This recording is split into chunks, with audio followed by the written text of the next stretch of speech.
औसा स्वतःमध्ये बदल करतायत। खरं तर कुठलीही गोष्ट कळाल्यानंतर लगेचच आचरणात आणणं 100% आचरणात आणणं अवघड असतं। पण ही गोष्ट कळाली, जो विधी माहिती झाला त्या विधीनुसार वागण्याचा जेव्हा आपण प्रयत्न करतो तेव्हा हळूहळू तो विधी पूर्णतः आचरणात येतो। एका दिवसात येत नसतो। एखादी वाईट सवय असेल, ती वाईट सवय एकदम सोडता येत नाही। एखादी चांगली सवय एकदम लावता येत नाही, हळूहळू होतो। आणि हे हळूहळू करणं म्हणजे स्वतःवरती काम करणं। जशी पाषाणाची मूर्ती घडवायची असेल तर ती मूर्ती घडवणं म्हणजे काय असतं, तर त्या पाषाणामधला जो अनावश्यक भाग असतो तो काढून टाकला, पायाजवळचा अनावश्यक भाग काढून टाकला, पाय तयार होतात। चेहऱ्याजवळचा अनावश्यक भाग काढून टाकला की चेहरा तयार होत असतो। तसंच आपल्या जीवनामध्ये आपण जगत असताना कोणती गोष्ट आपल्यासाठी आवश्यक आहे, कोणती अनावश्यक आहे। अनावश्यक गोष्ट काढून टाकली म्हणजे माणूस सद्गुणी झाला। व्यसन कशाला म्हणतात? एका जणाला मी सहज सांगितलं, मला सुपारीच्या खांडाचंही व्यसन नाही। त्यांनी सांगितलं, बघ तुम्ही जेवताना रोज बरोबर तुम्ही 11 वाजता झाल्यापर्यंत सांगता डब्बा ना जेवायचं आहे। जेवण ही व्यसन नाही, ती गरज आहे। भोजनाशिवाय शरीर चालू शकणार नाही, चालू शकत नाही, त्याला व्यसन नाही म्हणतात। व्यसन म्हणजे ज्याची गरज नाहीये पण ते घेतल्याशिवाय गमत नाहीये, करमत नाहीये, सुचत नाही, त्याला म्हणतात व्यसन। चहाची तलप आली, दुसरं काही सुचत नाही, चहा घेतल्याशिवाय दिवस सुरू होत नाही, फ्रेश वाटत नाही, ते व्यसन आहे। चांगला प्रवचनात बसलेला आहे, सगळं प्रवचन छान चाललेलं आहे, पण त्याच्यामध्ये तलप येते। एका गावाला प्रवचनामध्ये प्रवचन करत होतो। प्रवचन सुरू असताना मी एकदम नॉर्मली सिरियस गोष्ट सांगतोय आणि सगळ्यांच्या टाळ्या वाजल्या। मला क्षणभर असं काही कळलंच नाही, असं काय बोललो पण टाळ्या वाजवल्या, सगळ्यांनी टाळ्या वाजवल्या। का वाजवल्या मला माझं कळलं। नंतर काही सेकंदानंतर लगेच लक्षात आलं की मागे कृष्ण म्हणे, अर्जुना लाव तंबाखूला चुना। तो बिचारा लावला म्हणताना असं केलं, सगळ्यांना म्हटलं वाजवल्या टाळ्या। जेव्हा तलप आधी प्रवचन सुरू आहे, प्रवचन सुरू असताना हळूच कार्यक्रम सुरू राहतो माग, त्याला व्यसन म्हणतात। ज्याच्याशिवाय आपल्याला करमत नाही ते गरजेचं नाही। सगळ्यात महत्वाचा मुद्दा काय आहे, जे शरीरासाठी माणसासाठी गरजेचं नाही तरीही ते केल्याशिवाय करमत नाही, सुचत नाही, त्याला काय म्हणतात, व्यसन। आणि ते जीवाला माणसाला कधीही नसावं। जे आपल्या मनातले, जे आपल्या शरीरातले दुर्गुण आहेत ते काढून टाकणं म्हणजे काय होतं, सदाचारी होणं, योग्य होणं, उत्तम माणूस होणं। तसं स्वामी स्वतःमध्ये बदल करायला काय सांगतात,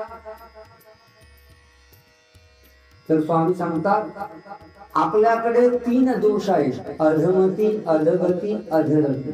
अध म्हणजे हीनमती, हीन बुद्धी आहे. अध गती, अध म्हणजे हीन, गती म्हणजे चाल, वाईट करणं आवडतं. अधरती, अध म्हणजे वाईट, रती म्हणजे रममान होणं, आवडणं. वाईट करायचा असेल तर त्याच्यावरती आपण दिवसेंदिवस तासनतास विचार करत नाही. चांगलं वागायचं असेल, चांगलं करायचं असेल तर मग मात्र आपण विचार करतो. जाळीच्या देवाला जायचा विचार चाललेला आहे, पण एखाद्या दारूला म्हणतो का दारूच्या दुकानावर जायचा विचार चाललेला आहे, तो लगेच गाडी करतो, पोहोचतो तिथे. देवधर्माला होतं का आपल्याकडून असं? नाही. जी अधमती आहे, जी अधगती आहे, जी अधरती आहे, त्या अध म्हणजे खाली जाणाऱ्या गोष्टींना ऊर्ध्वगती, ऊर्ध्वमती, ऊर्ध्वरती. ऊर्ध्व म्हणजे वर.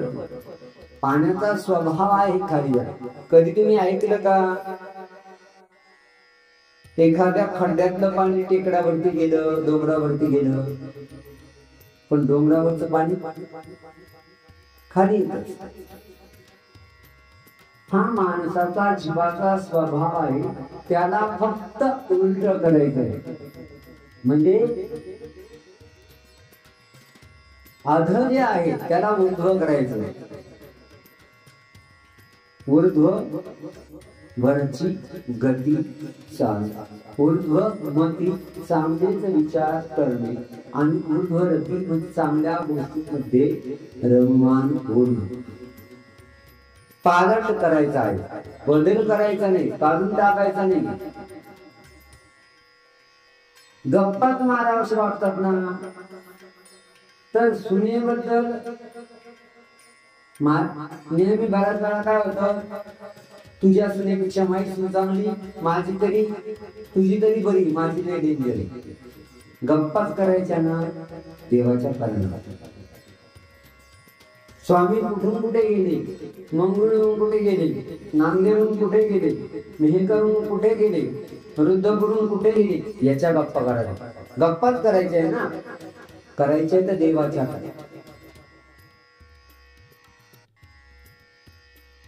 आपल्या स्वभावात बदल करायचा म्हणजे ऊर्ध्व करायचा, आणि तो औसांनी केलेला आहे.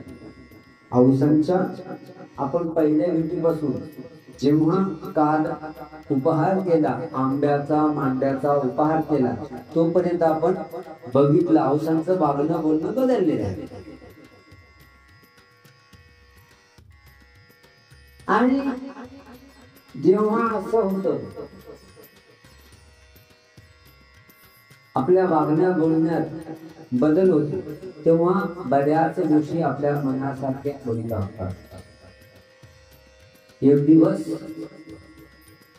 औसांसंदर्भात स्वामींना महाराज सांगतात, देवा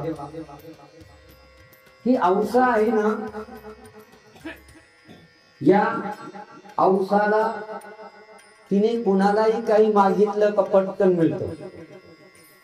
औसानं जर कोणाला काही मागितलं ना सहज पटकन मिळतं, हिला मागता पण येतं, तिला मागता सुद्धा येतं. स्वामी म्हणतात एखादा माणूस जेव्हा देवाची क्रिया करायला उभा राहतो त्यावेळेस कार्यक्रम घ्यायचा आहे, अनेक अडचणी असतात, पण कोणतरी काही ना काही त्या विधीसाठी समोरून कार्यक्रम पार पडतो. स्वामी सांगतात तू फक्त देवाच्या विधीसाठी उभा राहा, पूर्णत्वाला मी स्वतः नेईन. स्वामी महाराजांना म्हणतात की मागितल्यानंतर मिळतं, औसानी मागितल्यानंतर मिळतं, हा विधीचा प्रसव आहे. म्हणजे एक विधी करत राहिल्यामुळे दुसरा विधी मिळणं एखाद्या विधीला जेव्हा त्यांना वाटतं की मला देवाला दही भात खाऊ घालायचा आहे, त्यांना दही भात मिळतो. त्यांना वाटतं की मला देवाला आंब्याचं मांड्याचं भोजन द्यायचं आहे, त्यांना आंबेही मिळतात आणि मांडेही मिळतात. म्हणून स्वामी त्यांना सांगतात की बाई, मागितल्यावरती मिळणं हा काय आहे, विधी मधलं ते सामर्थ्य आहे. एक दिवस औसा सहज देवाजवळ बसलेले आहेत आणि गप्पा सुरू आहेत सर्वांच्या. कोण सांगतो, प्रत्येक जण आपलं दुःख मांडायला तयार असतात. कधी कधी मी किती कष्टातून दिवस काढले हे सांगण्याची होडही लागत असते. आणि माणसांचा जीवनचा स्वभाव असा आहे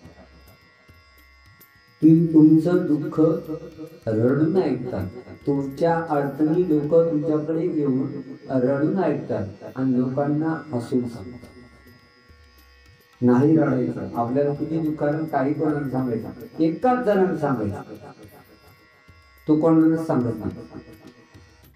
तुम्ही कितीही दुःखात असू द्या, तुम्ही कितीही अडचणीत असू द्या, ते तुम्ही कोणाला कितीही जवळचा समजत असू द्या, जे आपण त्याच व्यक्तीशी बोललेलं असतं ना, चौथ्यापर्यंत पोहोचलेलं असते. म्हणून कारण सुख के सब साथी दुख में ना को, दुःख हे अंतरीचे सांगू कुणाला, तुझा विना शांत गीता नाही जीवाला. परमेश्वराशिवाय आपले दुःख, आपल्या अडचणी, आपली संकट कुणालाच सांगू. भक्तांच्या असा गप्पा चाललेल्या होत्या. कोणी कसं कसं दुःख भोगलं. आणि कधी कधी आपल्याला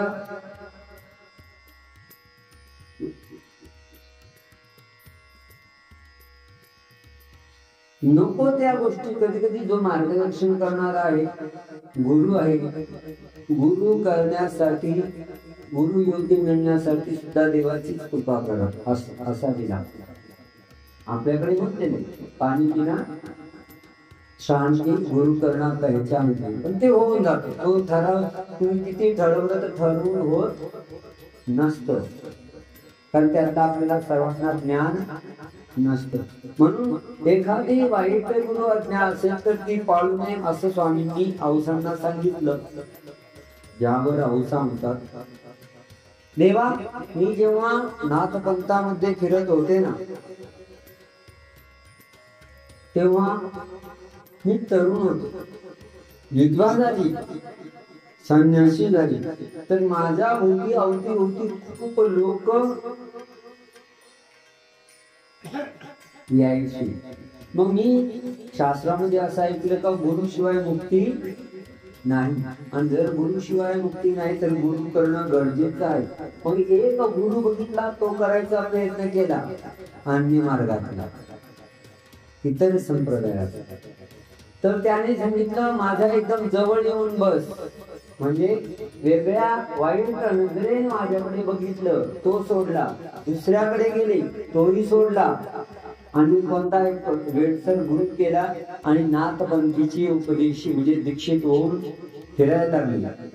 आणि ते सगळं करताना एकदम मळके जळके कपडे, तोंडाला काही काळसर लावायचं, राख लावायची, वरती माश्या भणभणतील जवळ, अशा पद्धतीने मी रूप धारण केलं. आणि मग मी माझं स्वत्व, माझा धर्म शेवटाला आजपर्यंत नेण्याचा प्रयत्न केला. खूप कष्ट, खूप दुःख भोगले, सोसले. लहानपणीच लग्न झालं, लहानपणी झालेलं लग्न जास्त दिवस राहिलं नाही तर जो पती होता, नवरा होता, तो मरण पावला, वैधव्य आलं, तरुणपणीच विधवा झाली.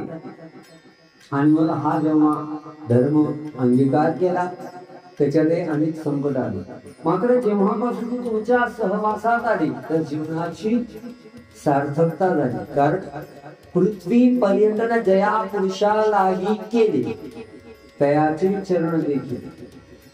संपूर्ण पृथ्वीचं पर्यटन म्हणजे पायाखाली पृथ्वी घातली, अवघा महाराष्ट्र पायाखाली उडवला आणि तुमचं दर्शन झालं. आता मात्र तुम्हाला सोडून कुठे जाण्याचा विचारही येत नाही. मग स्वामींनी सांगितले की अवघांचा संदर्भ जे स्वामी म्हणतात, एखादी स्त्री धर्म रक्षणासाठी काय काय करू शकते, कुठल्या थराला जाऊ शकते. दीक्षिताची कन्या आहे, उपासनीयांची सून आहे, श्रेष्ठ कुळात जन्म झालेला आहे, श्रेष्ठ कुळात त्यांचं लग्न झालेलं आहे. विधीचं आयुष्य जगत असताना असं राहावं असं वाटलं.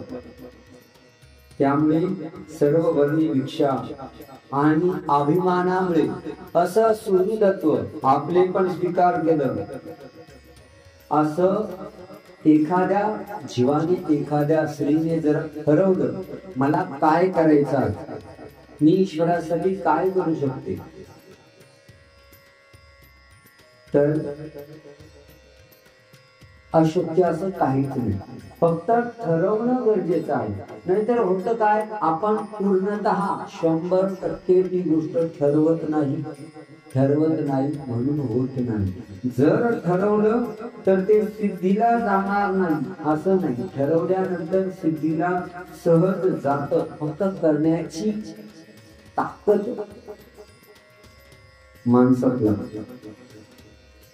जसं उपदेशांमध्ये कळत न कळत ही धारणा असते की मुलाला उपदेश दिला ठीक आहे, मुलीला उपदेश देऊ का, कारण ते दुसऱ्याचं धन आहे. मुलगी हे दुसऱ्याचं धन आहे म्हणून तिला उपदेश देऊ नाही अशी बऱ्याच वेळा बऱ्याच उपदेशांच्या मनामध्ये धारणा. पण ज्या देवाला आपण सर्वस्व समजून भक्ती करत असतो त्या देवावरती आपला विश्वास नाही असं म्हणावं लागेल. जर तुमच्या मुलीचं कल्याण देव करू शकणार नाही असं तुम्हाला वाटत असेल तर त्याची भक्ती करून काय फायदा आहे. तू असं कसं बनतं, आमचा विश्वास केला नाही. मग पूर्ण विश्वास आहे तर मुलीला उपदेश का देत नाही. मग तिच्या कर्मात काय दिलेलं, कसं खाणारं पिणारं भेटतं का इतर संप्रदायाचं भेटतं, कसं भेटतं. साधा हिशोब घ्या. आपण म्हणतो स्मरण पारायण देवपूजा केलं का भलं होतं. मुलीला जर 8व्या 10व्या 12व्या वर्षी उपदेश दिला, तिथून 18ची 20ची होईपर्यंत आपण लग्न तर करत नाही. 18-20ची झाल्यावर लग्न केलं म्हणजे 7-8 वर्ष तिला थोडा तरी देवधर्म करीन. ती स्मरण स्थानवंदन हा विधी करेल. तो विधी जर केला तर त्या विधीमुळे तिच्याकडे पुण्य जमा होणार नाही का, तिच्यावरती देवाची कृपा होणार नाही का. पण त्या देवधर्मात आपण अडथळा आणला. पहिला मुद्दा म्हणजे तिचं भलं करायचा प्रयत्न केला का वाटोळं करायचा प्रयत्न केला. मुलीला उपदेश न देता इनडायरेक्ट वाटोळं. दुसरं, त्या घरी ती विचारली जाते. लहानपणापासून आपल्या पद्धतीने देवधर्म करायचा हे तिला माहिती राहतं. तिला उपदेश दिला नाही. एखादं घर असं भेटतं का खात जेव्हा लग्न केलं तेव्हा माळकरी होतं. 2-5 वर्षानं 2 वर्षांनी ते खाणारं पिणार होतं. त्या बिचारीला जगावं नाही लागत, मारावं लागतं. जे कधी बघितलेलं नाही, ज्याचा कधी विचार केला नाही ते करावं लागतं. देवतेच्या भक्तीतही तसंच होतं. म्हणजे तिचे आपण मुलीचे कोण झालो, आई वडील शत्रू. तिला उपदेश न देता जर ती उपदेशाच्या घरामध्ये जन्माला आलेली आहे तर तिचं पूर्वपुण्य म्हणूनच आली ना. तिला परमेश्वर कळावा, स्वामी कळावे म्हणून तिचा जन्म या तुमच्या घरात झालेला आहे ना. कदाचित तिला उपदेश दिला तुम्ही तर ती हे तर घर सुधारलेले समजा उद्देश, ज्याच्या घरी जाईल ते घर सुधरवेल ना. आपल्या शिबिर असतं दरवर्षी, मुलांचं, माणसांचं, महिलांचं, बायांचं, मुलींचं शिबिर असतं. अनेक मुली उद्देशी होतात आणि त्या देवधर्म करतात. आई वडिलांकडे चांगली परिस्थिती राहते पण त्या सोबत सासऱ्याकडे सुद्धा उद्देश करतात. एक 20-1 वर्षापूर्वीची गोष्ट आहे. शिबिरात असंच मुलीला उपदेश दिलेला. तिचं लग्न झालं कट्टर महादेवाच्या भक्त असलेल्या घराला. आता ती बिचारी त्यात यांच्यामुळे देवाचं, त्या आपल्या देवाचं सगळं स्मरण करायची, विशेष वंदन करायची, पण त्यांचा जो काही विधी असेल ते पण करायचे. मग दुपारी सगळं निवांत झालं की मग आपला विशेष काढायची, सेवना करायची, स्मरण करायची. आता जुन्या काळी कसं राहायचं की जुन्या काळी त्या सुटकेशी राहायच्या. माहेरला जाताना सुटकेस, माहेरून येताना सुटकेस, सासरला जाताना सुटकेस. ती सुटकेस म्हणजे तिचं सर्वस्व समजायचं. त्या सुटकेस मध्ये हिना विशेष ठेवलेला होता. दुपारच्या वेळेस सेवना करत होती आणि सेवना करताना नामस्मरण करत होती. आता हे असं करते आणि चुकून त्या दिवशी नेमकी सुनेला तसं करताना सासूने बघितलं. काहीतरी असं करते आणि फुसफुस करते, काहीतरी जादूटोणा. संध्याकाळी घरात कार्यक्रम. ते म्हणे जादूटोणा नाही. तिनं सांगितलं आम्ही महानुभाव पंथी. आता यांना महानुभाव पंथाचं माहित होतं पण आता सासूला असं थोडंच की हा बरं करवाई. अशी सासू तुला भेटली का? सुनेना सांगावं, सासूने ऐकावं. असं झालंय का कधी? किंवा सासूना सांगावं आणि लगेच सुनेनं ऐकावं. सुनेला लगेच ऐकावं लागतं. नवीन असताना, जुनी झाल्यावर क्षण शांत शिकवून झाला. निरोप गेला तिकडे. त्याकडे काही फोन नव्हते. निरोप गेला, तुमच्या पोरीला घेऊन जा. आले, काय झालं? मग नेलं. मग तिथं कळलं विशेषामुळे असं झालेले. 2-4 दिवस राहिले. ते म्हणे पोरगी आणायची असेल तर तसला तुमचा देव काळा देव काय आणायचा नाही. काळा देव आमच्या घरात चालत नाही. आता हे सगळे कारण असतात. गेली 8-15 दिवस, महिना, 1.5 महिना बिचारी राहिली. स्मरणाला तर नियंत्रण नव्हतं. स्मरण म्हणजे तोंडानं करायचं आहे, विशेष नसला नाही. महिना 1.5 महिना राहिली. पुन्हा एकदा सहज माहिती आली, गपचूप पुन्हा घेऊन गेली. पण त्या महिना 1.5 महिन्यात 2दा-3दा हिची सुटकेस सासूना चेक केली होती. त्यांना खात्री कळली की नाही. तिने सासू विशेष परत घेऊन आली आणि सासू चेक करेल म्हणून काही दिवस विशेष उचड्यामध्ये ठेवला. देवाला कुठं ठेवलं? आणि आता जुन्या काळी पदर तर कधी खाली जात नव्हता. आता तर वरती कधी राहत नाही. आणि असाच वर्षभराचा काळामध्ये मग रडायची, जाळीच्या देवाला आली तर विडाबायची, स्मरण करायची, देव बाबांना सांगायची बाबा असं, बाबांचे होईल होईल होईल होईल. आणि मग हळूहळू नवरा वेगळा निघाला आणि मग हळूहळू चल तर थोडी स्वातंत्र्य आली ना. नवऱ्यानं उपदेश घेतला आणि 4.5 लाखाचा आपल्या पंथाचा चक्रधर जयंतीचा कार्यक्रम एकट्याने केला. त्यांना उपदेश घेतला. तिथे आताही तिथे 10-15 खेड्यांमध्ये उपदेशी बनवले. शिबिराला मुलं घेऊन येतात. आणि आता नवरा बायको, त्या बाईपेक्षा नवरा जास्त धार्मिक, नवरा जास्त अभ्यासू, मुलं धार्मिक, मुलं अभ्यासू निघाले आणि ते आता दोघं दीक्षा घ्यायच्या तयारी आहे. तिने जर म्हटलं असतं मला करायचंय पण आता काय मला करता येत नाही, मला जमत नाही. करायला जमलं असतं का? आज एवढी परिस्थिती चांगली झाली असती का? अर्थात परिस्थिती त्यांची सुधारली. आज दीक्षा घ्यायची. एका मुलीनं शिबिरात बाबांचा उपदेश घेतला, लोणारकडची होती, लोणारची. आणि उपदेश घेतल्यानंतर लग्न झालं कट्टर खाणाऱ्या पिणाऱ्या. कारण आपल्याकडे काय असतं, जमीन आहे का, नोकरी आहे का, सासू कशी आहे, सासरा चांगला आहे का, अलीकडच्या शेजारी पलीकडच्या शेजारी चौकशी करतो, नातेवाईकांमध्ये चौकशी करतो, गावामध्ये चौकशी करतो. सगळ्या चौकशी मुलीचं लग्न करताना करतो. पण आपण हे सांगतो का की माझी मुलगी मानव पंथाची आहे, तुमचं घर खातं पितं असेल तर मी देणार नाही. आपण ते जाऊ द्या, तिच्या कर्माचा सासू होईल, तिचं लग्न एवढं वाईट होतं तर तुमच्या घरात जन्माला आली, ती चांगलं होतं म्हणून तुमच्याकडे तुमच्या कोणी जन्माला आली ना. त्यांनी ते काय बघितलं नाही. बऱ्याच वेळा लोक नाही बघत. आता हल्ली काही उपदेशी करतात की माझ्या मुलीला खातं तिथं घर नको, उपदेशी असेल तर चांगलं, नसेल उपदेशी तर त्यांना सांगतात माझी मुलगी महानुभाव पंथाची आहे, तिला तिचा देवधर्म करू द्या, ती तुमची देवाची भक्ती करणार नाही. जे सुधारलेले विचाराचे असतात ते म्हणतात ठीक आहे, तिला तिचं करायचं तर करू द्या, आपल्या सोबत येतात देवधर्म करतात.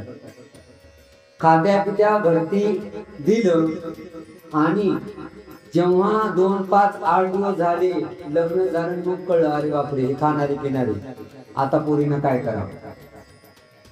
एक दिवस नवऱ्यानं करायला सांगितलं नॉनव्हेज, ती म्हणजे मला जमत नाही, मारलं. ती म्हणजे नाही केलं आयुष्यभरात. नंतर मग ते आता सुनेला तर आहे तर पोलीस सापडलेले, जिथं कधी महिन्यातून एखाद्या वेळा नॉनव्हेज करत असत तिथं आठवड्यालाच आणायला लागले. त्याच दरम्यान म्हणजे पहिल्या 2-4 चक्राच्या वेळेस तिच्या लक्षात आलं आपलं कर्म डेंजर आहे. तिनं देवाला विडा ठेवला, जाळीच्या देवाला, देवा मला याच्यातून वाचा. आता ते पक्के कट्टर म्हणून खाणारे बिणारे तसे होते. तिनं विडा ठेवला आणि एक दिवस नॉनव्हेज घरात केलं, सगळं घर आलं. आता एखाद्या माणसाला वाटतं काही कशाने तरी झालं असेल, नॉर्मल काही चालले, 15 दिवस झाले, लीट झाली सगळे, पुन्हा एक दिवस नॉनव्हेज केलं, सगळे आले. 3 वेळा तसं झालं. हे काय प्रकार आहे नवीन, आजपर्यंत आपण किती वेळा खाल्ला, असं कधी झालंच नाही. आणि मग एक दिवस तिच्या सासऱ्याला स्वप्न पडलं, ही तू हे करणं बंद कर. ते भक्ती करायची, भक्ती पण करायची. लोकांचं कसं असतं, रात्री खाऊन यायचं, सकाळी आंघोळ केले का सगळं शुद्ध. खाल्लेलं कुठं असतं, पोटात, आणि आंघोळ करून राहती. मी किती वेडेपणा आहे बघा. पण हे भाबडे नाही, वेडे.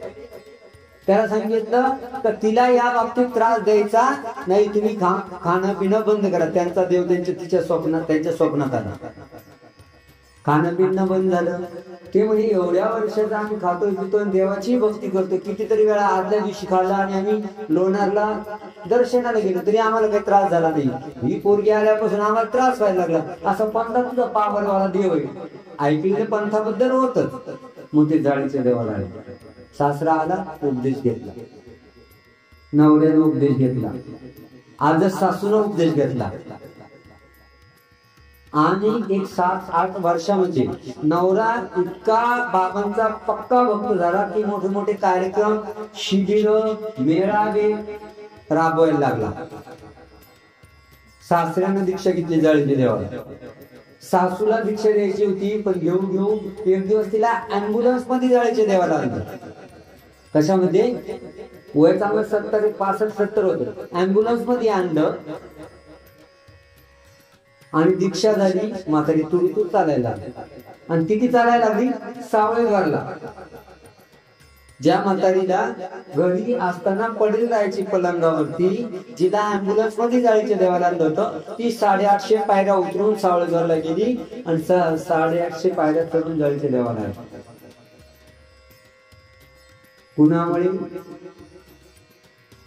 कुणामुळे त्या मुलीला उपदेश दिलेला असल्यामुळे. त्रास होतो का? काहींना होतो. त्याचं कारण त्या मुलीचा, ज्यांना त्रास होतो तिथे एक पक्क ठेवायचं, त्या मुलीचा देवधर्म कमी पडतोय. जर तिला स्मरण जास्त केलं तर ते उपदेशी हो न हो, पण तुला काय तुझा देवधर्म करायचा ना, तुला काय करायचं ते कर, आमचं काही म्हणणं नाही. पण तिचा स्मरण, देवपूजा, देवधर्म जास्त झाला पाहिजे तेव्हाच. म्हणून मुलगी ही दोन्ही कुळांचा उद्धार करते. मुलाला एकच आडनाव असतं, मुलीला किती आडनाव असतात? 2. हल्ली माहेरकडचे आडनाव तसंच राहतं. म्हणून शिबिराला मुलं पाठवणं गरजेचं का आहे? तर आपण जे स्मरण करतो, आपण जी देवपूजा करतो, आपण जो उपहार दाखवतो, तो का दाखवायचा, कसा दाखवायचा? मुलांना उपहार दाखवणे तुला शिवाय तुला जेवायला मिळणार नाही, चहा मिळणार नाही. तो तिथं ग्लास ठेवतो, असा असा करतो, लगेच उचलतो.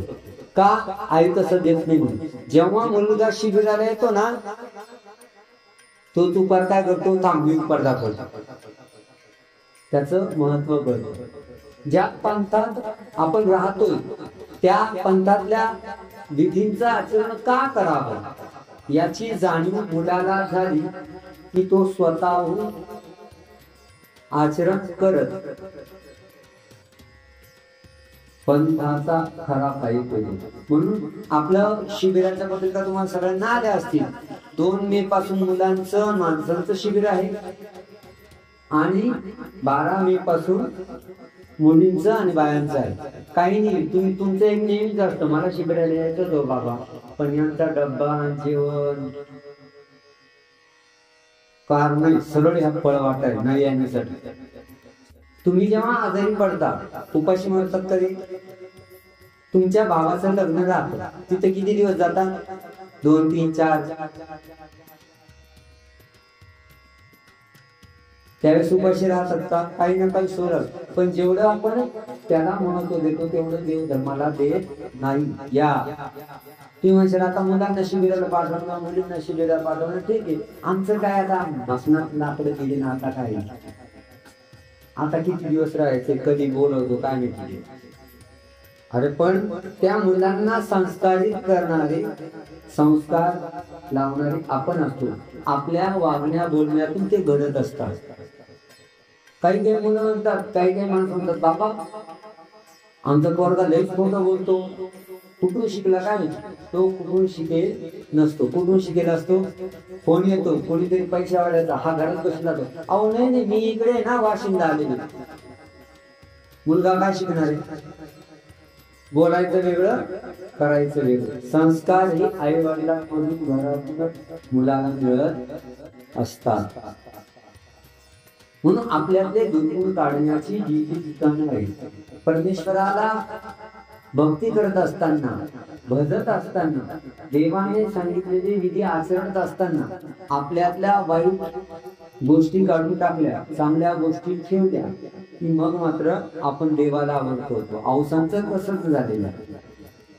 एक दिवस औसा, आता एखाद्याला मोकळं वागायची सवय असेल, लागलेली असेल, ती काही एका दिवसात जात नाही.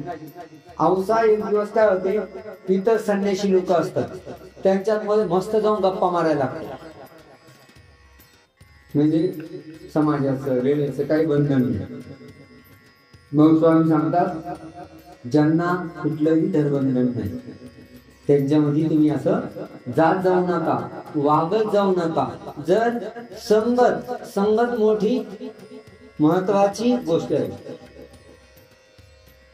एका माणसाने 2 पोपट पाळले. 2 पोपट पाळले आणि त्यातला बघ एक खाटकाने नेला आणि ब्राह्मणाने नेला. आता खाटकाने नेला, ब्राह्मणाने नेला, दोघं जुळे भाऊ, सख्खे भाऊ. एक दिवस राजा त्या रस्त्याने जात असताना ब्राह्मणाच्या घराकडून पुढून जात असताना हा पोपट म्हणायला लागला, वा वा, या या महाराज, स्वागत आहे, वेलकम वेलकम, तुमच्यासारखे दानी तुम्ही अशी स्तुती केली. राजाला आश्चर्य वाटलं, खूप बरं वाटलं. राजा म्हणे, हा पोपट माझ्यासोबत देऊन टाका. पोपट सोबत घेतला. थोडा पुढे जातो, गावाच्या बाहेर तो खाटकाला दिलेला पोपट राजाला बघतो आणि शिव्या द्यायला सुरुवात करतो. हा हरामखोर आहे, मूर्ख आहे, आपलीचा भाग नाही गेला. राजाला राग येतो. राजा म्हणतो, अरे मी राजा आहे, मला यालाही घ्या, याला तिकडं मारून टाकायचं. आणि ज्याचे पोपट असते, ज्याने पहिल्यांदा घेतले हे होतं, त्याला आपल्याला असं का झालं. राजाने विचारलं, अरे बाबा, तुझ्या एकाच आईपासून जन्माला आलेले पोपट असे कसे झाले. त्यावेळेस ज्याचे पोपट मूळ होते तो म्हणतो, राजा, हा त्यांचा दोष नाही, एकही माता एकही पिता, या दोघांचा माता पिता एकच आहे. एकही माता एकही पिता एकही तरुवर बसत. हे दोघं एकाच तरुवरती, झाडावरती, झाडाच्या फांदीवरती बसायचे. एकही माता एकही पिता एकही तरुवर बसत, संगत के गुण लागे राजा, बार बार क्यों पुसत. कशाचा परिणाम झाला. संगतीचा. जिथे ब्राह्मणाच्या घरी राहिला तिथं रोज शास्त्राचं श्रवण, त्यांचं बोलणं, ते बोलणं त्याच्या कानावरती पडत होतं. म्हणून तो, या महाराज, तुमचं स्वागत आहे असं म्हणायचं. आणि खाटकाच्या तिथं नेहमी शिव्या, घाण घाण बोलणं ते त्याच्या कानावरती पडत होतं. म्हणून तो शिव्या देतो. म्हणून एकही माता, धन्यवाद बाबा, धन्यवाद. एकही माता एकही पिता एकही तरुवर बसत. खुर्ची द्या, खुर्ची द्या. बाबा थांबा, बाबा, नाही नाही, फटकन टाका ते. नाही नाही, वरती बस, नाही तर मी खाली येतो. मग आपण दोघे खाली बसू.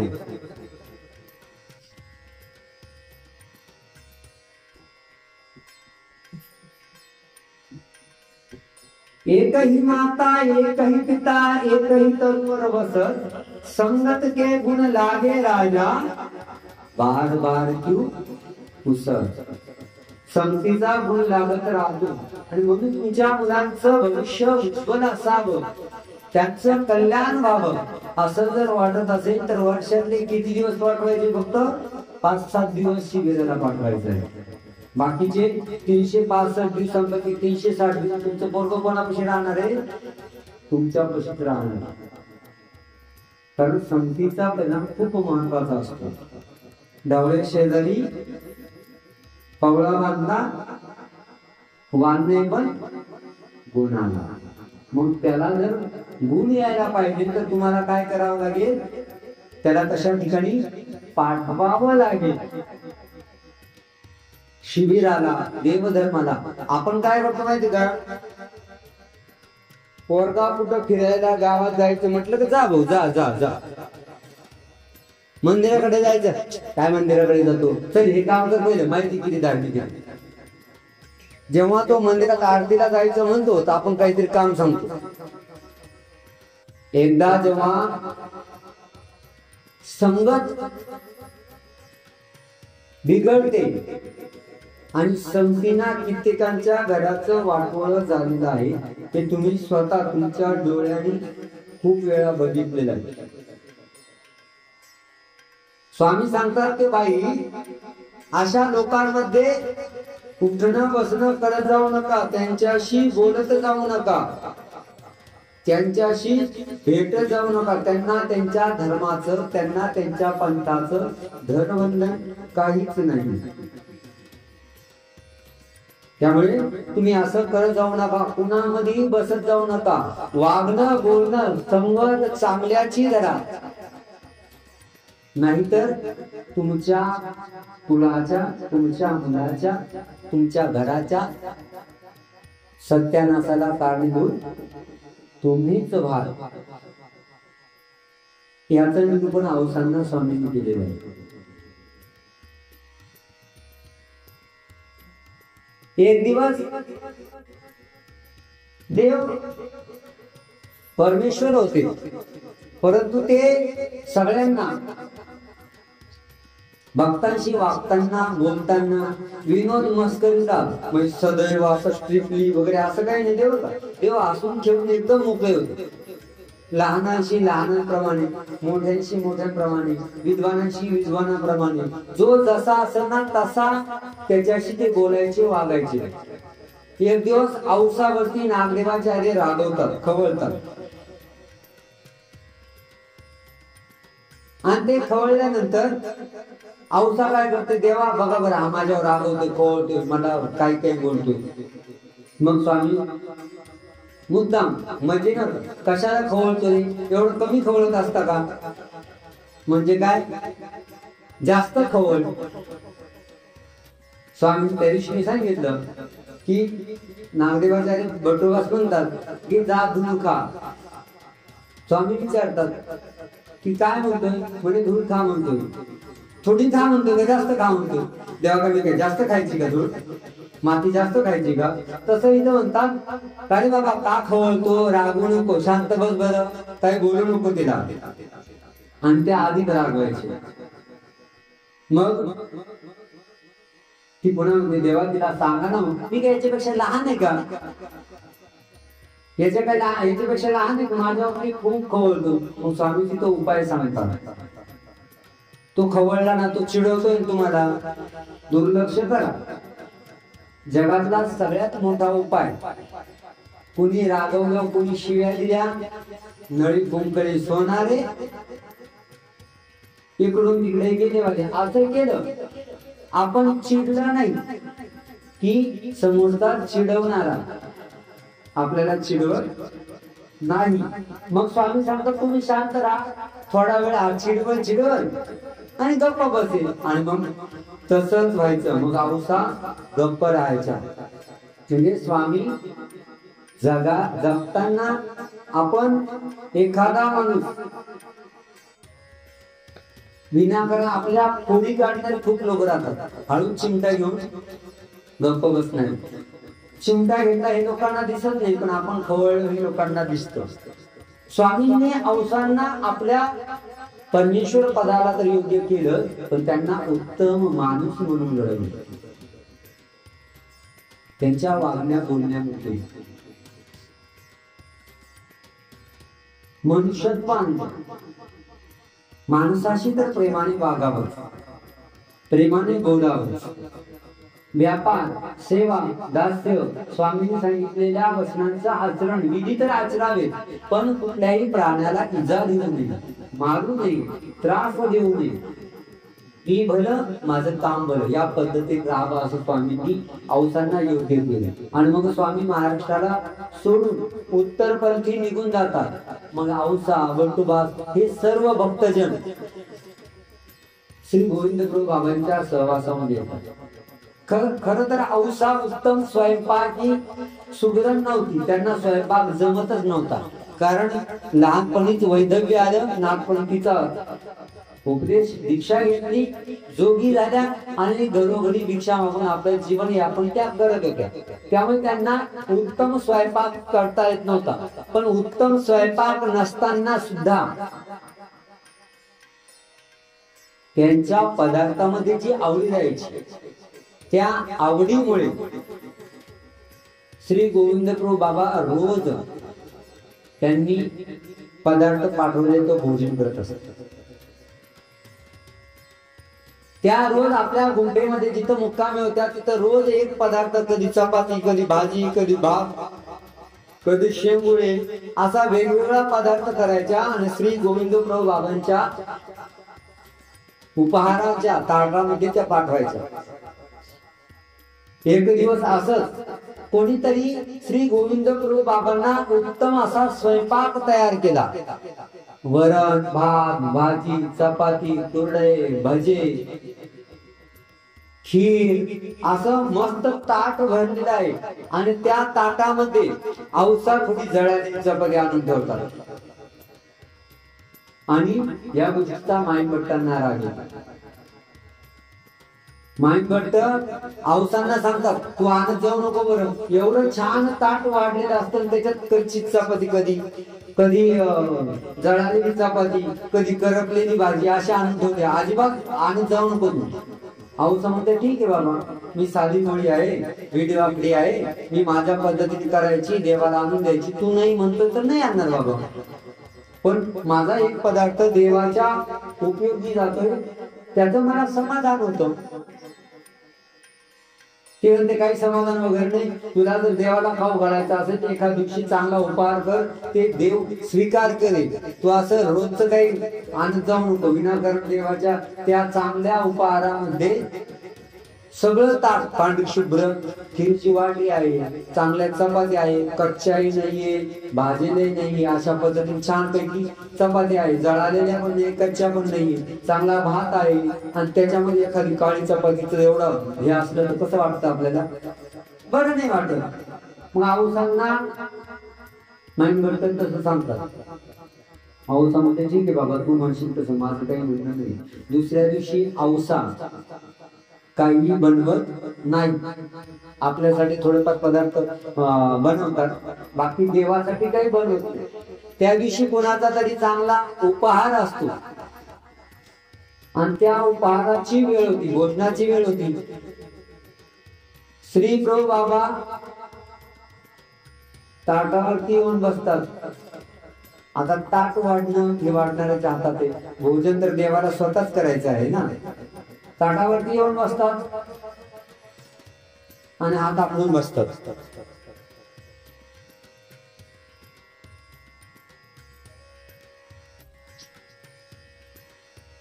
सगळे भक्त म्हणतात, माईंभट्ट म्हणतात, भट्टोबास म्हणतात, देवा भोजनाला सुरुवात करा.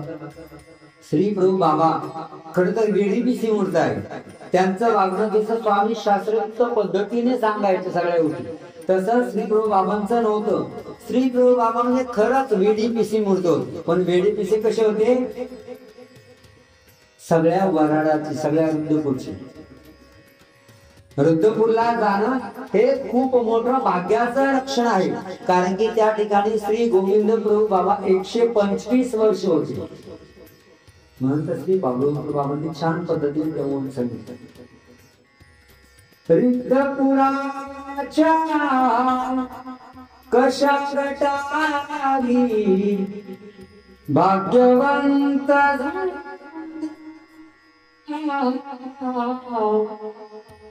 रिद्धपुराच्या कशा गटारी भाग्यवंत झाला प्रभुराच्या कमलाने कृमी उधरल्या दया कृमी उधरल्या. रुद्रपुरला राहणारे जन्म घेणारे माणसं तर भाग्यवान नव्हते, गटार सुद्धा भाग्यवान. का? त्या गटारीतल्या कृमी कीटकांना श्री प्रभू बाबा ब्रह्मपदाला पाठवायचे, दुःखातून मुक्ती द्यायची. आणि त्या रुद्रपूरच्या श्री प्रभू बाबांच्या सन्निधानामध्ये सर्व भक्तजन श्री प्रभू बाबांना भोजन करा म्हणतात. श्री प्रभू बाबा भोजन करत नाही, वाट बघताय बसलेली. बरं वाट बघताय तर सांगायला पाहिजे ना की अरे आज औसाचा पदार्थ आलेला नाहीये, काहीच सांगत नाही, गप्प बसून राहतात. मग देव का भोजन सुरू करणार? कशासाठी थांबले? कोण येणार म्हणून थांबलेले? मग चाव चाव चाव, अरे काय झालं काय झालं काय झालं.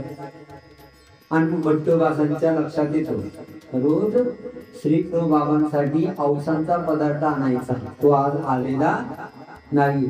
त्या दिवशी माईंभट्टांचा उपहार असतो. माईंभट्ट म्हणतात अजिबात माझ्या उपहारात असं काही करायचं नाही, माझ्या चांगल्या उपहारात तू सत्यानाश करायचं नाही, कुठलाही पदार्थ आणला.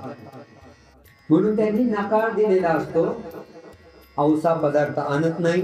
श्री प्रभू बाबा भोजन सुरू करत नाही.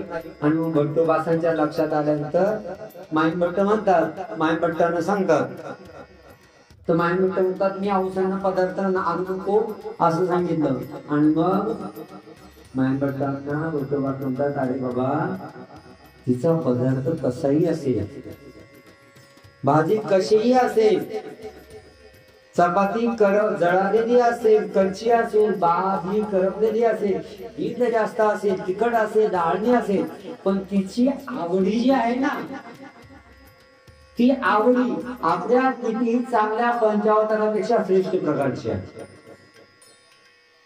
जा तिला सांग, त्यांच्याकडून घेऊन ये. आणि मग मायंभट्ट साधे नव्हते बरं का, षडशास्त्र संपन्न होते, ज्यांनी लीळाचरित्रासारखा ग्रंथ तयार केला.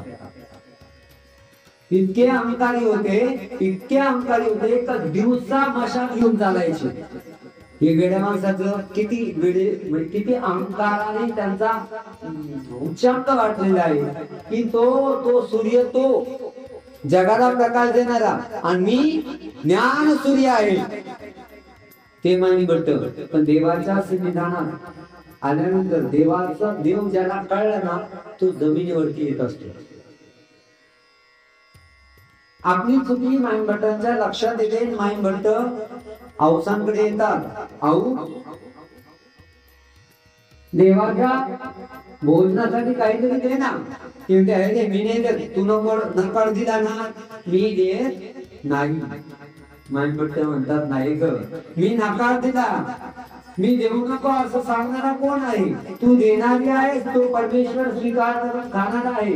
माझं चुकलेलं आहे, मी साठवणं दंडवत घालतो, माझी चुकी झालेली आहे, मी माफी मागतो, तू दे पदार्थ.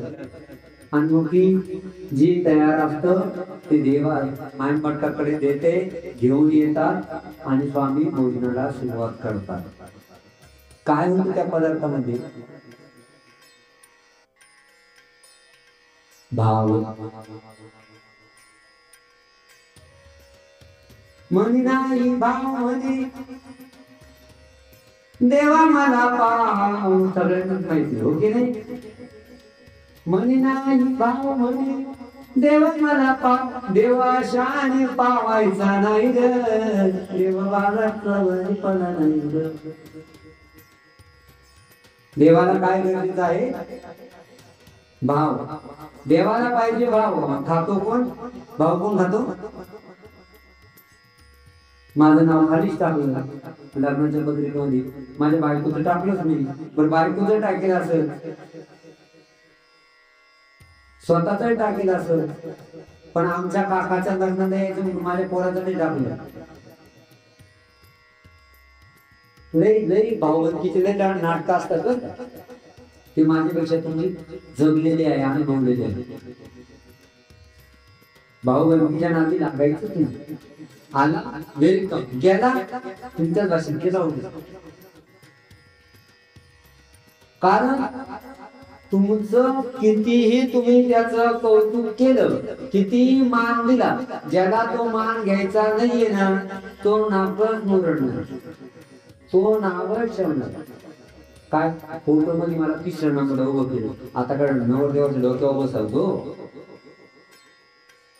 सगळ्यांच्या साड्या घेतल्या आणि मला आमची घेतली. लय नाटक असतात. म्हणून भावबंदीमध्ये भाव द्यायचा प्रयत्न करायचा नाही. एवढं आहे, असं आहे, जमलं तर बघ. देवाला भाव कुठे द्यायचा आहे? देवाला, देवाच्या साधनाला द्यायचा आहे. श्री प्रभूंच्या सहवासामध्ये अवतार राहत असताना तिला देवाच्या म्हणजे स्वामींच्या निघून जाण्याचा वियोग आहे, दुःख आहे, वाईट वाटतंय तिला.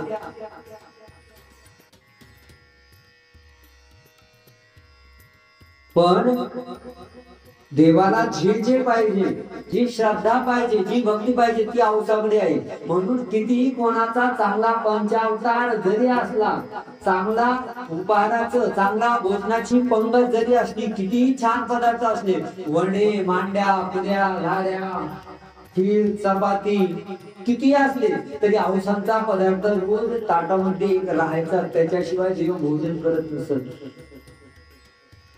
ही भाव भक्ती आपल्याकडे येणं गरजेचं आहे.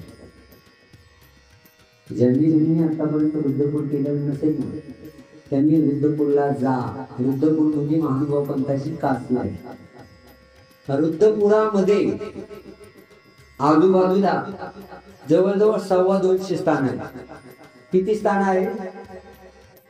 250.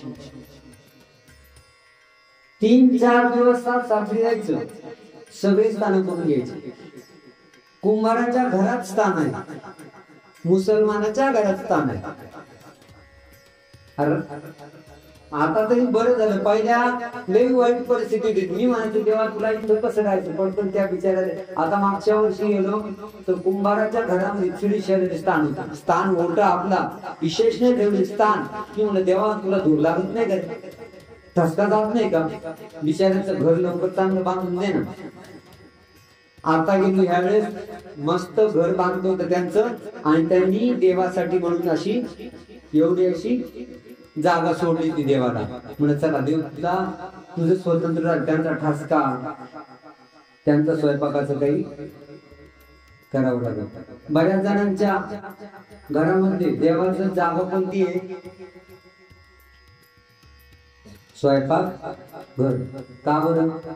सगळ्यांचं म्हणणं असतं देवा तू गेलं तर जरा लक्ष ठेव, मांजर बिंजर आली म्हणून स्वयंपाक घरात देवाला का ठेवतात? स्वयंपाक घरात देवाला का ठेवतात? मांजर बिंजर जरा लक्ष ठेव, आणि भूक लागली तर पटकन काढून खा. तिकडच्या खोलीत ठेवलं आणि इकडे झाकून दिलं, तुला लवकर सापडणार नाही. म्हणून तू कुठे राहा? स्वयंपाक घरात. असंच राहतं का? देव मी देवाला, मी त्या घरातल्या माणसांना काहीच नाव ठेवत नाही. मी सरळ सांगतो देवा तुलाच नाही भूक लागली वाटतं म्हणून तू स्वयंपाक घरात राहा. आपण स्वयंपाक घरात जर देवाला ठेवतो, ठसका जातो. आपण हात धुतो, आता प्रत्येक वेळा कपडा असतोच असं नाही, असं करतो. कुठं उडतो तो? झाडतो.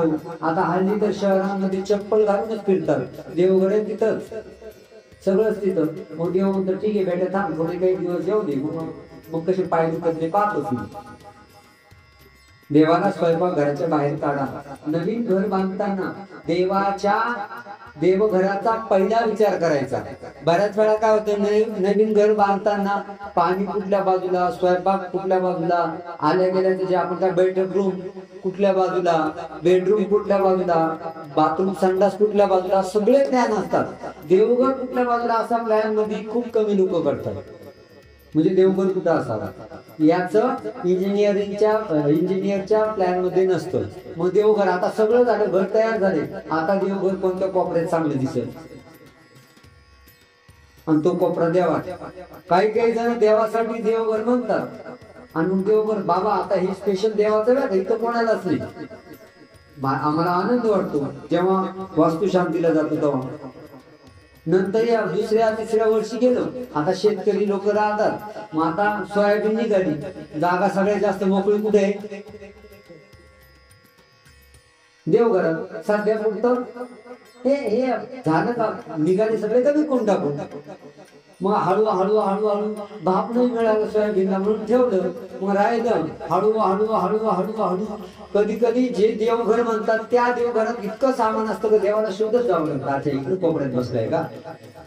किंवा कापूस, इतका कापूस राहतो, कधी कापसामध्ये देव हरवून जातो. देवाचं देवघर आहे आणि नाव कुणाचं असतं? देवाचं. ज्याच्या हृदयामध्ये, शब्द लक्षात ठेवा, ज्याच्या मनामध्ये देवाला जागा, त्याच्या घरामध्ये देवाला स्वतंत्र देवघर म्हणून जागा नाही. बर देवाला काय 20x30चा हॉल पाहिजे का? निदान कमीत 5x5ची तरी जागा स्वतंत्र असावी ना. त्याच्यात काय होतं, देवाचं जे मंदिर राहतं त्या देवाच्या मंदिरावरती पारायणाचं पुस्तक, अगरबत्ती, फुलवात, देवाचे सगळे सुडे. आता आपल्या घरावरती जर असं वस्तू टाकून ठेवल्या तर आपल्याला बरं वाटतं का? देवावर इतका भार देतो. देव म्हणतो याचं दुःख दूर करायसाठी मला वरती पाहायचं होतं, पण इतका भार दिले नाही माझ्यावरती, मला बघता येते दुःख दूर. देवासाठी सगळ्या गोष्टी स्वतंत्र करायला पाहिजे. आणि आपण सगळे कामं करतो, गॅसचं कनेक्शन गरजेचं असतं म्हणून पैसे नसताना पटकन घेतो. आल्या गेल्याला बसायला खुर्च्या नाही म्हणून पटकन घेतो. आल्या गेल्याला बसायला सोफा नाही, झोपायला पलंग नाही म्हणून ते आणतो. देवघर हा करायचे बाबा 4 वर्ष झाली. मान बाबा जरा तारंबळ चालू. ही तारंबळ कधी संपली का? पहिलं काय करायला पाहिजे आपण? बऱ्याच घरामध्ये वर्षानुवर्ष देव बिचारा टेम्पररी त्या चौरंगावरतीच बसलेला आहे. तोही चौरंग पार 7 पिढ्याचा असल्यासारखा असतो. त्याच्यावरचा सुडा, अरे बाबा अगरबत्ती पडलेली आधी तिथं अगरबत्तीसाठी एखादा पेपर ठेवलेला असतो. त्या पेपरावरती अगरबत्ती पडती, तेल सांडतं. अगरबत्ती पडती, तेल सांडतं. मग एका दिवशी थोडं जाडल्या जातं, पण तो पण त्या अगरबत्तीचा तेलाचा थर झालेला असतो. मी माणसानं कोणालाच नाव ठेवत नाही. देवाला सांगतो तुलाच घालीत राहायला आवडतं, मी कशाला राहू? काय चुकतं आपल्या भक्तीत? गोष्ट किती छोटी आहे. कधी कधी देव इतके दाटी वाटून बसलेले असतात की जणू काय वाशिमला जाणारी एखादी जीप आहे आणि त्या जीपची संख्या आहे 8-10 जण, त्याच्यात बसवले 25 जण. एवढे देव राहतात. एक उचलाय गेला तो उचलला ठेवायला का ठणठण लागतो. मी कधी कधी अशा ठिकाणी देवा सगळ्या देवांना म्हणतो देवा दंड का एकाला उचललं का दुसऱ्याची टक्कर होते. इतके अडचणीत देव ठेवलेले असतात. कधी कधी देवाला महत्व द्या. देवाच्या विधीला महत्व द्या. आपण मंदिर घेताना आपल्याकडे 3 विशेष म्हणून पहिल्यांदा छोटं घेतो आणि नंतर हळूहळू देव वाढत जातात.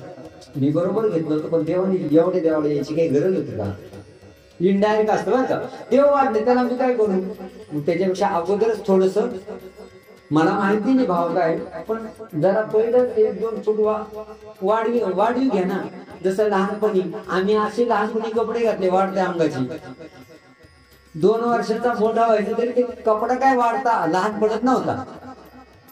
वाढत्या अंगाचं शर्ट म्हणून पहिलंच गुडघ्यांपर्यंत ते फाटेपर्यंत आमच्या मापाचं होत नव्हतं. तसं देवघर घ्यायचं तर देवाला यायची इच्छा झाली तुमच्या घरामध्ये, म्हणजे कसं कोणीतरी बाबा आले त्यांनी देव दिला तुम्हाला, अशी देवाला इच्छा झाली तर देवाला मोकळी राहायला जागा झाली पाहिजे. जसं मी म्हटलं ना, जाळीच्या देवाला यात्रेच्या वेळेस गर्दी राहते, राहायला जागे नसते.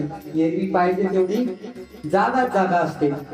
म्हणून देवाचं घर देवघर छान सुंदर उत्तम व्यवस्थित, नाही खूप मोठं घर तर निदान देवासाठी 2 बाय 3 बाय 5 एवढी जागा तरी आपण देवाला दिली पाहिजे स्वतंत्र.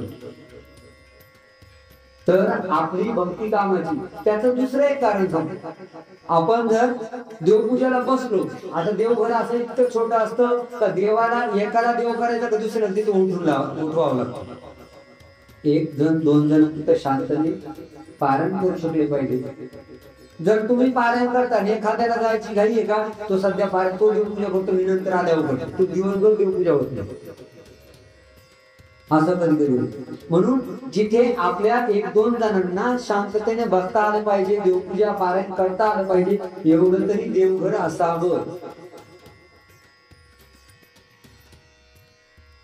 जेव्हा एवढं देवघर असेल तेव्हा देव नक्कीच तुमच्या भावभक्तीचा स्वीकार करेल.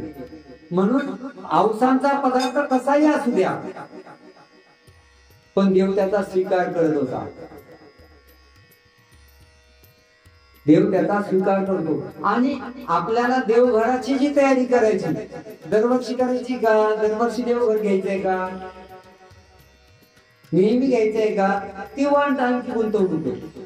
म्हणजे मला माहिती नाही, पुन्हा सांगितलं, जे काही पैसे जायचे ते एकदाच जातील, पुन्हा पुन्हा घ्यायचं नाही. एकदा देवाला घेतलं देवघर की पुन्हा आपलंही आयुष्य जातं, पोरांचंही अर्थ जातं. कारण की मागच्याने घेतलं तोच पाठ अजूनही आपण वापरतो.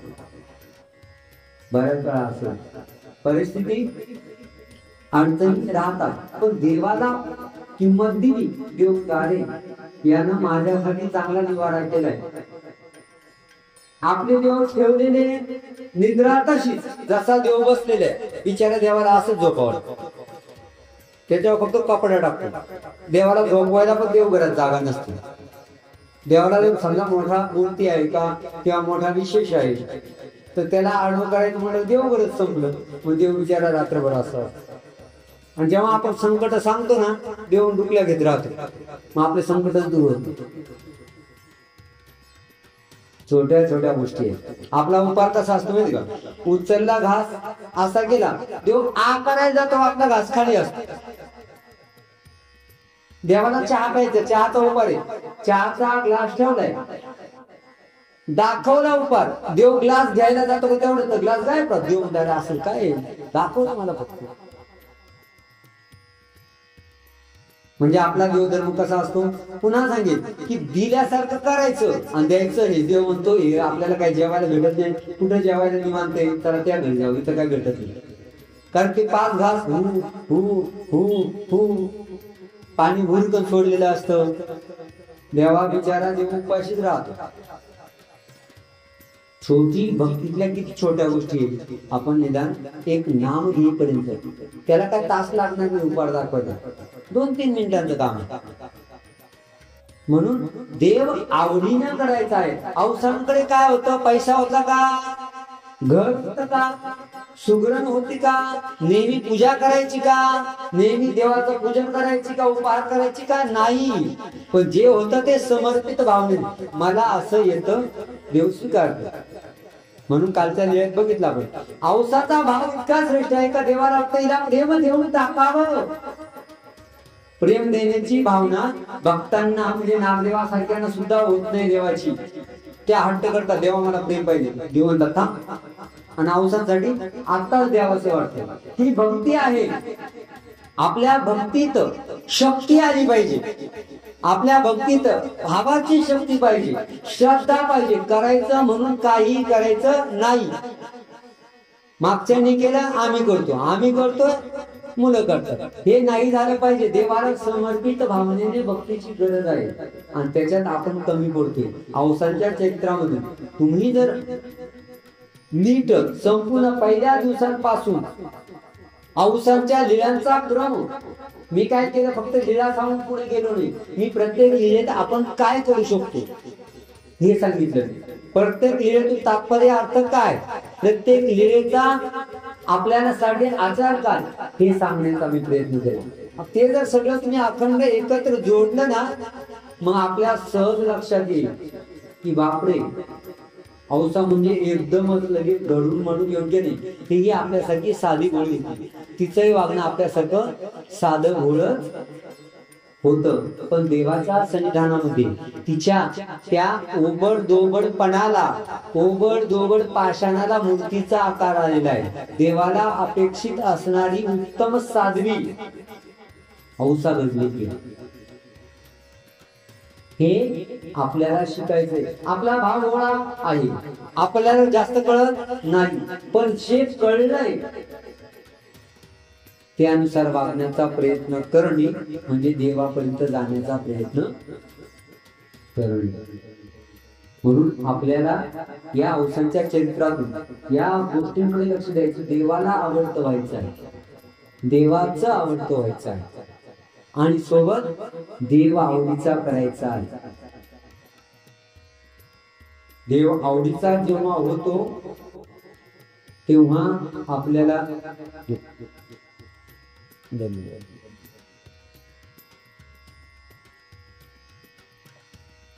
देव जेव्हा आवडीचा होतो ना तेव्हा आपल्याला सवड लागत नाही. म्हणून देवाची भक्ती करताना काही वेगळी नाही. मी सांगितलं ना तुम्हाला, पारायण करताना तुम्हाला कळेल अशा पद्धतीने पारायण करायचं. उपार दाखवताना सामान्य पद्धतीने दाखवायचा आहे. देवपूजा करताना शांततेने करायची. नाही तर एका घरी गेलो, नेमका सकाळचा वेळ होता, मुलगा आला, एक देव उचलला, त्याला म्हणजे काय बाबा ले बाबा जरा पुढे जायचं, तुला कशाला देवाला त्रास देतोय. त्या बिचारा देवाने चक करील असं केलं. एक नाही बाबा लय गाई मुलं, काय करायचं तुला एवढं, किती गाई तुला एवढी, देवपूजेला किती वेळ लागणार आहे? म्हणजे 5-7 मिनिटं. 5-6 मिनिटं तुझ्याकडे नाही काय प्लेन म्हणजे विमान सुटून जाणार आहे का म्हटलं? बस खाली देवपूजा कर. गाई आहे म्हणून आपण ती गाई करतो किंवा पटापट उचलला देवाला घेतला असं तो इतक्या बाजूला असा घर घर घर घर घर चारी बाजून फिरवतो. किंवा तू सोड रे बाबा, ठेव मला खाली ठेव. एखाद्या लहान मुलाला आपण घर घर फिरवतो, त्या पोराला आनंद पहिल्यांदा वाटतो, नंतर ते म्हणतात ते रडायला लागतं, खाली ठेवा म्हणतो. तसं कदाचित देवाला चक्कर येत असं, सोड रे बाबा कधी याच्या तावडीत सुटलं असं देवाला वाटतं. कारण फिरवतो तेवढं घर घर घर घर. कधी कधी आपण बोलतो इकडं देवा असा करतो, ठणठण लागतो. ते लय मजा आहे भक्तीचे. ह्या चुका होऊ नये, छोट्या छोट्या चुका आहे. आणि वरून काय म्हणतो आपण, देव माझा भावा साधा बोळा आहे, घे समजून देवा. या छोट्या छोट्या विधीद्वारे आपल्याला देवापर्यंत जाण्याचा प्रयत्न करायचा आहे. आणि जेव्हा आपण या छोट्या विधींवरती लक्ष देऊ तेव्हा देवापर्यंत जायला आपल्याला वेळ लागणार नाही. देव आपल्याला नक्कीच दुःखातून मुक्ती देईल आणि आपल्या सहवासात येईल. देवाला प्रार्थना करताना सुद्धा तशीच असावी. नाहीतर आरती म्हटलेली, पंचावतार तुम्ही आरोग्यला विजय करावे, मग सदनारा मी दिन दुर्लभ असं तुमचा हो. झाली दूर दूर दूर दूर दूर कुत्र मागं लागलं, एक नाही 7-8 लागलीत माग. म्हणजे हेच शांतते म्हणजे का तासभर काय एवढं आहे का, नॉर्मल म्हणायचं. सगळ्या बाबतीत पारायण आरती सगळं जे आपल्याला सहज साध्य होते असा देवधर्म देवाला अपेक्षित आहे. बाकी काही अवघड नाही देवधर्म करणं. बरेच जण म्हणतात, बरेच जणांचा असाच नाही, बाबा तुम्हाला काही काम नाही, सगळं आहे भेटतं, तुम्हाला काय खायला आहे तर, राहायला आहे तर, कपडे आहे ते, तुम्हाला काय टेन्शन, तुम्हाला तेच दिवस रात्र तुमचंच काम आहे, आम्ही काय बाबा थोडं जातो. देवाला अपेक्षित असं मोठं काही नाही. छोट्याच विधीतून देव मोठ्या विधीकडे जातो आणि देव जवळ येतो. एवढं लक्षात ठेवा. अवसंचार चरित्रामुळे आपण याच गोष्टींवरती लक्ष केंद्रित करायचं आहे.